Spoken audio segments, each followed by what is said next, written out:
Savez-vous qu'il existe un moyen de toucher l'âme d'un homme à travers sa peau, de manière si profonde que votre souvenir s'imprime à jamais dans son subconscient? Je m'appelle Walter, et après des décennies d'études des relations humaines et de la psychologie de l'amour, j'ai découvert un secret que peu de femmes connaissent. Si vous restez jusqu'à la fin de cette vidéo, non seulement vous aurez envie de vous abonner pour en apprendre davantage, mais je vous révélerai également le 7e point. Le plus puissant et pourtant le plus négligé, capable de transformer à jamais la façon dont un homme vous perçoit. Restez jusqu'au bout, car c'est là que je vous dévoilerai ce geste intime qui éveille quelque chose de si profond dans l'inconscient masculin que même les hommes les plus rationnels, maîtrisés ou émotionnellement fermés en sont marqués à vie. Je ne parle pas de séduction facile ni de manipulation.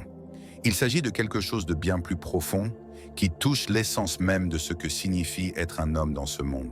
Tout a commencé il y a quelques mois, lorsqu'une patiente de 52 ans est entrée dans mon cabinet, bouleversée. Elle m'a dit « Walter, cela fait 20 ans que je suis mariée. J'aime mon mari, mais j'ai l'impression que nous avons perdu cette étincelle, cette connexion d'autrefois. Je me sens invisible à ses yeux. » Ces mots m'ont frappé, car j'ai entendu cette histoire des centaines de fois. Des femmes intelligentes, belles, qui ont l'impression d'avoir perdu l'accès au cœur de leur partenaire. Mais l'histoire est devenue intéressante. Au cours de notre conversation, elle a mentionné un détail qui m'a marqué pendant des semaines. Elle s'est souvenue d'un moment, datant de leur fiançailles il y a plus de 20 ans, où son mari l'avait embrassée sur le cou d'une manière très particulière. Elle m'a dit qu'il évoque encore ce moment aujourd'hui avec une intensité émotionnelle intacte. Cette nuit-là, je n'ai pas pu dormir. J'ai repensé aux enseignements de Carl Jung sur l'inconscient, les archétypes et la manière dont certains stimuli peuvent activer des couches profondes de notre psyché. J'ai repris mes recherches, revisité d'anciens cas de ma pratique et connecté des points que je n'avais jamais reliés auparavant. Ce que j'ai découvert m'a stupéfié. Il existe une connexion directe entre certains points du corps d'un homme et son monde émotionnel le plus profond, des endroits qui, lorsqu'on les touche avec la bonne intention, ouvrent des portes dont il ignorait même l'existence. Le problème, c'est que la plupart des femmes ne comprennent pas cela, surtout après 45 ans. On pense qu'il faut des gestes grandioses, des conversations profondes ou des changements spectaculaires dans notre apparence ou notre comportement pour atteindre à nouveau un homme. Mais la vérité est tout autre. Les hommes, en particulier les hommes matures, sont émotionnellement si blindés, si habitués à porter le poids du monde sur leurs épaules, qu'ils ont oublié comment recevoir une véritable tendresse. La société leur a appris dès l'enfance à être forts, à garder le contrôle, à ne montrer aucune faiblesse. Après des décennies à vivre avec cette armure émotionnelle, ils perdent contact avec leur côté plus doux, plus réceptif, plus humain. Mais laissez-moi vous rassurer, ce que vous apprendrez dans cette vidéo ne nécessite pas d'être plus jeune, plus mince ou plus parfaite. Vous n'avez pas besoin de devenir quelqu'un d'autre. Vous découvrirez comment atteindre cette part de l'âme masculine qui attend inconsciemment d'être touchée avec une présence authentique et une véritable attention. Ces 7 points que je vais vous révéler ne sont pas seulement physiques, ce sont des portes émotionnelles, des clés qui ouvrent des chambres du cœur masculin fermées depuis des années, voire des décennies. Lorsqu'une femme les touche avec la bonne intention, quelque chose de magique se produit dans le subconscient de l'homme. Cela crée une empreinte si profonde et authentique qu'elle devient un souvenir qu'il porte en lui pour le reste de sa vie.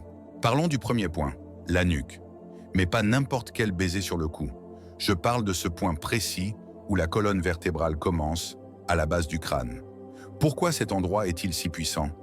Parce que les psychologues l'appellent une zone aveugle. C'est une région qu'il ne peut ni voir, ni contrôler, ni anticiper. Je me souviens d'un patient, un ingénieur de 48 ans, extrêmement rationnel et maître de lui. Il m'a raconté que sa femme avait l'habitude de l'embrasser sur la nuque pendant qu'il travaillait sur son ordinateur. Il m'a dit « Walter, c'est incroyable, mais à cet instant, toutes mes défenses s'effondrent. C'est comme si elle avait un accès direct à une partie de moi que je ne connais même pas. » Il avait raison. Le cou est symboliquement l'endroit où l'on dépose ses fardeaux, où l'on accumule les tensions liées au rôle de pourvoyeur, de protecteur, de celui qui doit toujours avoir une réponse. Lorsqu'une femme embrasse cet endroit avec une intention sincère, elle dit au subconscient de l'homme « Je suis là, je te vois ». tu n'as pas besoin d'être parfait avec moi. Tu as le droit de poser ton armure. Le deuxième point est l'intérieur du bras, plus précisément la zone entre le coude et l'aisselle. D'un point de vue psychologique, cette région est fascinante, car elle représente une vulnérabilité biologique. De grandes artères y passent, la peau y est plus fine, et toute blessure pourrait être fatale. Lorsqu'une femme embrasse cette zone, elle touche quelque chose de profondément primal dans le cerveau masculin. Elle active ce que Jung appelait l'archétype de l'amant, cette part de l'homme qui aspire à être accepté, aimé, sans avoir à prouver quoi que ce soit. Une de mes patientes m'a raconté une histoire magnifique à ce sujet. Un soir, son mari est rentré stressé et frustré par son travail. Au lieu de lui demander ce qui n'allait pas ou d'essayer de résoudre son problème, elle s'est simplement approchée de lui, a doucement pris son bras et l'a embrassé sur cette zone intérieure. Elle m'a raconté comment toute la tension sur son visage a disparu en quelques secondes. Plus tard ce soir-là, pour la première fois depuis des mois, il s'est ouvert émotionnellement et lui a confié ce qu'il ressentait vraiment. Le troisième point, et c'est là que cela devient très profond, est le dos. Mais pas n'importe où sur le dos. Je parle précisément de la zone entre les omoplates ou le long de la colonne vertébrale. Le dos masculin est littéralement une carte de tout ce qu'un homme a porté en silence. Réfléchissez-y. Dès l'enfance, les hommes apprennent qu'ils doivent tout porter sur leurs épaules. Les soucis financiers, les responsabilités familiales, la pression professionnelle, les attentes de la société. Tout cela est symboliquement stocké dans le dos. C'est là qu'ils portent dans le monde. C'est là qu'ils gardent tous les fardeaux qu'ils ne sont jamais vraiment autorisés à partager. Lorsqu'une femme embrasse cette zone, en particulier le long de la colonne vertébrale, elle touche le centre de la résilience émotionnelle de l'homme. Elle lui dit « Tu n'as pas à tout porter seul. Ici, tu es soutenu. Ici, tu as le droit de lâcher prise. » Je me souviens de l'histoire émouvante d'un homme de 55 ans qui m'a raconté, lors d'une thérapie de couple, que sa femme avait l'habitude de lui embrasser le dos lorsqu'il rentrait particulièrement épuisé du travail. Il a dit qu'il avait l'impression qu'on lui ôtait littéralement un fardeau des épaules, comme s'il pouvait enfin respirer librement. Le quatrième point est un endroit auquel peu de femmes pensent, pourtant il a un impact émotionnel incroyable. Les paupières. Oui, vous avez bien entendu, les paupières fermées. Permettez-moi d'expliquer pourquoi ce simple baiser est en réalité extraordinairement puissant. Les yeux sont le bouclier d'un homme. Avec eux, il maintient une vigilance constante, un contrôle sur son environnement, la capacité d'évaluer le danger et d'y répondre. Lorsqu'un homme ferme les yeux en votre présence, il accomplit un acte de confiance absolue. Il se détache consciemment du monde extérieur et s'abandonne à l'instant.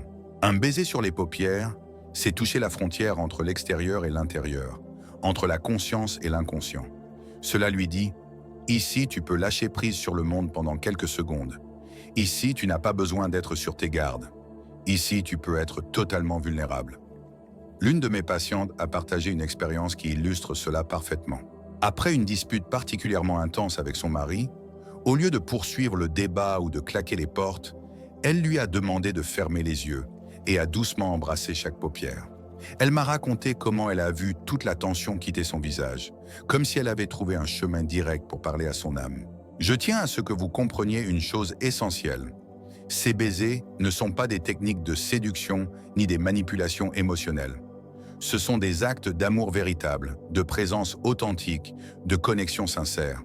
Ils sont une manière de dire « Je te vois, je te reconnais, je t'accepte tel que tu es ». Le cinquième point est le flanc, là où les côtes rencontrent les muscles obliques de l'abdomen. Cette zone est fascinante, car elle symbolise l'équilibre entre le corps et les émotions, entre le désir et l'attention, entre la passion et la tendresse. Anatomiquement, elle protège des organes vitaux comme les reins et une partie du foie. Symboliquement, elle représente le centre de l'équilibre physique et émotionnel. Lorsqu'une femme embrasse cette zone, elle touche quelque chose de très intime, sans être ouvertement sexuelle. Elle crée ce que j'appelle une attention douce, une invitation silencieuse à ressentir sans devoir agir immédiatement. Un patient m'a décrit cette sensation de manière magnifique. Il a dit « Walter, quand ma femme m'embrasse là, j'ai l'impression qu'elle me dit qu'elle me désire, mais en même temps qu'elle veut me protéger.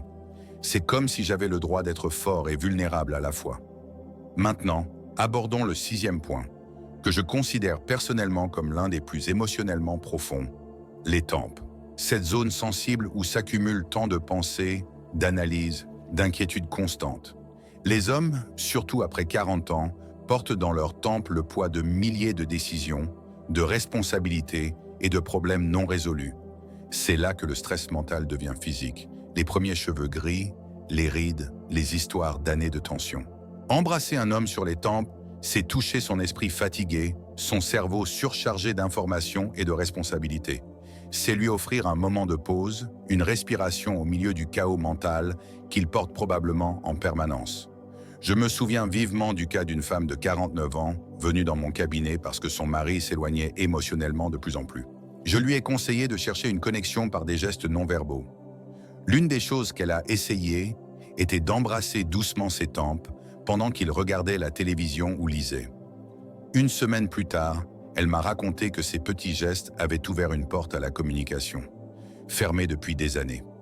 Plus tard, je vous dirai lequel de ces points, selon des études dont on parle rarement, a l'effet émotionnel le plus fort sur un homme.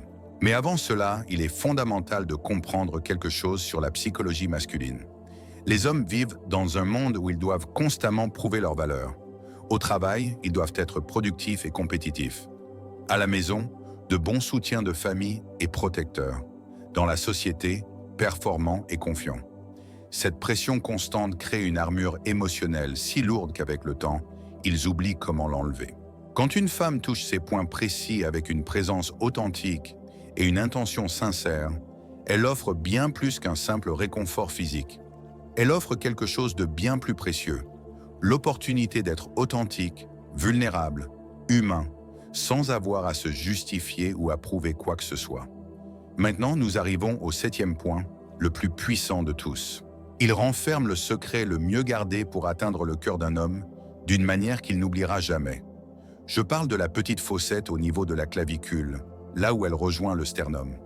Pourquoi ce point est-il si exceptionnellement fort? Parce qu'anatomiquement, c'est le centre de la respiration profonde, là où une relaxation véritable devient possible. Plus important encore, il est plus proche du cœur physique que presque tout autre point, sans être ouvertement intime. Du point de vue de Jung, ce point représente un accès direct à l'archétype de l'enfant intérieur, cette partie de l'homme enfouie sous des couches de responsabilité et de maturité. C'est la partie de lui qui se souvient encore de ce que c'était d'être aimé sans rien devoir en retour. La partie qui recevait de l'amour sans avoir à le mériter.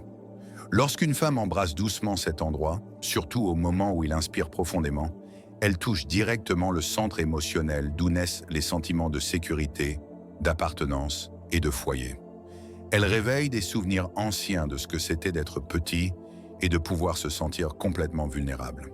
J'ai vu dans ma pratique des cas où un simple baiser à cet endroit a déclenché des émotions que des hommes avaient réprimées pendant des décennies.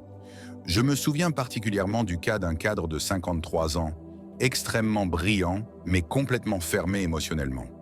Après que sa femme a commencé à intégrer ce baiser dans leur intimité, il a vécu, selon ses propres mots, un éveil émotionnel. Il a dit textuellement « Walter, c'est comme si elle avait trouvé un bouton dont j'ignorais même l'existence. » Il a décrit comment, surtout après des journées difficiles, cela lui donnait l'impression de rentrer à la maison, non seulement physiquement, mais aussi spirituellement, comme s'il pouvait enfin être lui-même sans avoir à jouer un rôle. Voici une chose cruciale que vous devez comprendre. Ces baisers ne fonctionnent pas lorsqu'ils sont utilisés comme une technique calculée, comme une stratégie pour obtenir quelque chose. Ils ne fonctionnent que lorsqu'ils viennent d'un lieu authentique d'amour, d'une présence réelle, d'un désir sincère de toucher l'âme de cet homme. La différence entre un baiser manipulateur et un baiser transformateur réside uniquement dans l'intention. Un baiser manipulateur cherche à provoquer une réaction, à obtenir le contrôle, à atteindre un objectif. Un baiser transformateur ne cherche qu'à donner, à créer une connexion, à aimer sans condition. Les hommes, surtout ceux qui ont déjà développé une intuition émotionnelle à travers leur expérience de vie, ressentent immédiatement la différence. Ils sentent si un geste vient d'une authenticité ou s'il fait partie d'une tactique. Émotionnellement, ils ne répondent qu'à l'authenticité. C'est pourquoi il est si important, avant de faire de tels gestes, de vous demander honnêtement « Quelle est ma véritable intention? Est-ce que je veux manipuler ou est-ce que je veux vraiment exprimer de l'amour? Est-ce que je cherche à obtenir quelque chose ou est-ce que je veux simplement donner? Parce que la vérité, c'est que lorsqu'une femme touche ces points avec un amour sincère, elle ne transforme pas seulement l'expérience de l'homme, elle se transforme elle-même. Elle découvre une forme d'amour qui va bien au-delà des mots, une forme de communication qui surmonte toutes les barrières rationnelles et atteint directement le cœur. J'ai vu des relations entières se renouveler ainsi. Des couples qui pensaient depuis des années que leur connexion était perdue ont soudain redécouvert la magie de se toucher avec une présence authentique, de se voir avec des yeux nouveaux et de dire silencieusement mais puissamment « Je t'aime ». Et j'ai observé quelque chose de magnifique à maintes reprises. Lorsqu'une femme commence à toucher son partenaire de cette manière, il répond inévitablement avec la même qualité de présence. C'est comme si ces gestes éveillaient dans lui la capacité de donner et de recevoir l'amour plus profondément, plus authentiquement, plus transformativement. Parce qu'en fin de compte, peu importe notre âge ou ce que nous avons traversé, nous portons tous en nous un enfant qui aspire à être vu, reconnu et aimé tel qu'il est. Lorsque nous rencontrons une personne qui touche une partie de nous avec une véritable attention et tendresse, une connexion se crée, transcendant celle physique pour devenir quelque chose de sacré. Ces 7 points sont en réalité 7 portes vers l'âme masculine. 7 invitations silencieuses à se montrer vulnérable, authentique et pleinement humain. Lorsqu'une femme les ouvre avec un amour sincère, elle ne se contente pas de changer la vie de cet homme. Elle participe à quelque chose de bien plus grand, la guérison du fossé émotionnel que notre société a créé entre les hommes et les femmes. Car, en vérité, les hommes ont autant besoin de tendresse que les femmes ont besoin d'être vus et appréciés. Ils ont besoin d'espaces sécurisés où ils peuvent déposer leur armure émotionnelle. Ils ont besoin d'être aimés, non pas pour leur performance ou leur rôle, mais simplement pour ce qu'ils sont. Lorsqu'une femme comprend cela et agit avec cette intention, elle devient non seulement inoubliable pour cet homme, mais aussi son refuge émotionnel. Un lieu où il revient pour se rappeler qui il est vraiment, sous tous les masques imposés par la société au quotidien. Ces baisers sont des actes d'amour révolutionnaires. Ce sont des moyens silencieux de guérir des blessures dont nous ignorons souvent l'existence. Ce sont des ponts vers une intimité qui dépasse largement le physique et touche directement l'esprit. Permettez-moi d'ajouter quelque chose. Si vous regardez cette vidéo et que vous avez plus de 45 ans, si vous pensez avoir perdu la capacité de surprendre, d'enchanter, de laisser une marque inoubliable, vous vous trompez profondément. La maturité émotionnelle que vous avez développée au fil des années vous donne accès à un amour qu'une femme plus jeune ne peut tout simplement pas offrir. Vous avez la sagesse de comprendre que l'amour véritable ne réside pas dans les grands gestes, mais dans les petits détails profonds. Vous avez la patience de toucher avec une présence authentique. Vous avez la confiance nécessaire pour agir avec authenticité plutôt que dans le besoin d'impressionner. Ces 7 points vous attendent. Ils sont là, ouverts, prêts à être touchés par des mains capables d'aimer, des mains qui, grâce à l'expérience, ont appris que le véritable amour n'est pas dans le prendre, mais dans le donner. Pas dans le contrôle, mais dans le lâcher-prise. Pas dans la possession, mais dans le respect. Si cette vidéo a éveillé quelque chose en vous, si vous avez senti votre cœur vibrer, je vous invite à vous abonner à cette chaîne. Ici, nous continuerons d'explorer les secrets de l'amour mature et de découvrir des façons de bâtir des connexions qui résistent au temps et aux circonstances. Laissez-moi un commentaire et partagez quel point parmi ces 7 vous a le plus touché ou surpris. J'aime lire vos expériences, vos pensées et vos histoires de transformation. Si ce contenu peut aider une femme de votre entourage qui traverse une période difficile dans sa relation, partagez-le avec elle. Parfois, un petit changement dans la manière d'exprimer l'amour suffit à transformer une relation qui semblait perdue. Dans la prochaine vidéo, nous parlerons du silence qui envoûte plus que 1000 mots, de la façon dont une présence silencieuse peut être plus puissante que n'importe quelle conversation. Car l'amour mature sait que, parfois, les âmes se comprennent mieux sans mots, à travers des gestes, des regards, une présence qui parle directement au cœur. Je vous envoie une chaleureuse étreinte et vous rappelle qu'il n'est jamais trop tard pour apprendre de nouvelles façons d'aimer. Le cœur n'a pas d'âge, et la capacité à créer des connexions profondes et transformatrices est toujours à la portée de ceux qui osent aimer avec vérité, présence et courage.